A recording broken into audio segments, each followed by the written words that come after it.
आज हम इस वीडियो में डिस्कस करेंगे एक इम्पॉर्टेंट टॉपिक के बारे में, delegation of authority. Previous videos में हमने डिस्कस किया था फॉर्मल और इनफॉर्मल ऑर्गेनाइजेशन के बारे में डिटेल में। आज हम डिस्कस करेंगे कि डेलीगेशन ऑफ अथॉरिटी क्या होता है। तो चलिए स्टार्ट करते हैं। In every organization, managers are assigned lot of work and manager alone cannot perform all the work. He divides the work among different individuals working under him according to their qualification and get the work from them. क्या होता है, हर organisation में क्या होता है, managers के पास बहुत सारा काम होता है। तो मैनेजर्स अकेले तो वो काम कर नहीं सकते, तो वो क्या करते हैं, उस काम को डिवाइड कर देते हैं उन इंडिविजुअल्स के बीच जो उनके अंडर काम कर रहे होते हैं, उनकी क्वालिफिकेशन के अकॉर्डिंगली। ठीक है, अब the managers begins with sharing of his responsibilities, then he deliberately passes some of his responsibilities. After that, managers also share some of his authority, that power to take decisions with his subordinates so that responsibilities can be carried on properly. अब क्या होता है, जैसे एक manager ने अपना काम एक इंडिविजुअल को दिया तो वो क्या करते हैं, जैसे उन्होंने अपना काम दिया, इसका मतलब उन्होंने अपनी रिस्पॉन्सिबिलिटी अपने इंडिविजुअल को दी। तो जैसे ही उन्होंने अपनी रिस्पॉन्सिबिलिटी दी तो उनको उसके साथ ही एक मैचिंग अथॉरिटी भी देनी पड़ेगी उनको। अथॉरिटी का मतलब पावर टू टेक डिसीजंस कि वो कोई भी डिसीजन लेने के लिए उनको कुछ पावर दी जाए, और वो पावर किसके बराबर होती है, that authority is always equal to the responsibility, कि जितना काम एक इंडिविजुअल को मैनेजर ने दिया है, ठीक है, उसके ही मैचिंग की उसको अथॉरिटी दी जाती है। ठीक है, तो जैसे मैनेजर ने अथॉरिटी और रिस्पॉन्सिबिलिटी उसको दी, फिर to make sure that his subordinates perform all the work effectively and efficiently in the expected manner, the manager creates accountability and this whole process is known as delegation.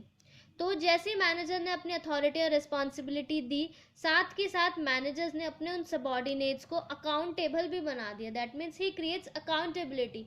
Accountability का क्या मतलब, वो answerable for the non completion of task, कि अगर कोई subordinate वो task को complete नहीं कर पाया तो वो आंसरेबल है उस टास्क के लिए, उस काम के लिए वो आंसरेबल है कि क्यों वो काम वो नहीं कर पाया। तो मैनेजर ने क्या कर दिया, अकाउंटेबिलिटी भी क्रिएट कर दी।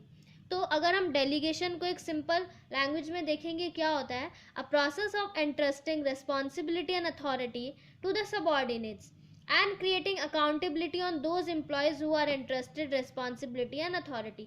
तो सिंपल लैंग्वेज में डेलीगेशन हमारा क्या हुआ, हमने अथॉरिटी और रिस्पॉन्सिबिलिटी दी और साथ के साथ सबऑर्डिनेट्स को अकाउंटेबल भी कर दिया for the non completion of task. तो ये होता है हमारा अकाउंटेबिलिटी, वो डेलीगेशन, सॉरी। देन अब हम देखते हैं principle of absoluteness of accountability. ये प्रिंसिपल क्या कहता है, delegation is not a process of abdication which means accountability is absolute. It can never be passed or delegated. After creating accountability and subordinates, the superior also remain accountable. ये principle क्या कहता है कि ठीक है, मैनेजर ने अपनी accountability जो है वो सबॉर्डिनेट्स को भी अकाउंटेबल कर दिया, बट मैनेजर खुद भी अकाउंटेबल रहता है for non completion of task, जिसमें एक एग्जाम्पल दिया हुआ है। For example, if the sales manager is assigned a target of selling 1000 units in 1 month, कि अगर एक सेल्स मैनेजर को एक महीने के अंदर 1000 यूनिट सेल करने का टारगेट दिया हुआ है और वो इस काम को डिवाइड कर देता है 5 सेल्समैन के अंदर जो उसके अंडर काम कर रहे हैं, और एक मंथ के बाद क्या होता है, एक सेलमैन बीमार हो जाता है तो सिर्फ 800 यूनिट्स ही सेल हो पाते हैं। तो इस सिचुएशन में क्या होगा, इन सच अ situation the accountability lies with the manager, although he has delegated or passed this target to his subordinates, but by passing the responsibilities he cannot rid of accountability. He should have checked in between and supervised from time to time whether the work is going in right direction or not and taken timely action. तो ये क्या बोल रहा है कि ठीक है, manager ने अपनी रिस्पॉन्सिबिलिटी और अथॉरिटी दे दी सबऑर्डिनेट को, बट वो खुद अकाउंटेबल रहेगा नॉन कंप्लीशन ऑफ टास्क के लिए, क्योंकि उसको टाइम टू टाइम चेक करना चाहिए कि हाँ काम हुआ है कि नहीं हुआ है, और उसको टाइम टू टाइम सुपरवाइज करते रहना चाहिए अपने सबऑर्डिनेट्स को कि काम राइट डायरेक्शन में हो रहा है या नहीं हो रहा है। तो ये प्रिंसिपल क्या कहता है, that accountability never be passed और डेलीगेटेड, और अगर हमने दी भी है अकाउंटेबिलिटी अपने सबऑर्डिनेट को तो वो मैनेजर की भी अकाउंटेबिलिटी रहेगी। अगर टास्क कंप्लीट नहीं होता तो मैनेजर इज ऑल्सो अकाउंटेबल।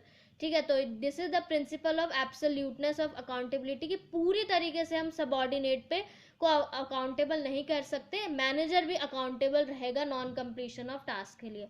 तो ये था हमारा एक छोटा सा topic, delegation of authority. Thank you so much.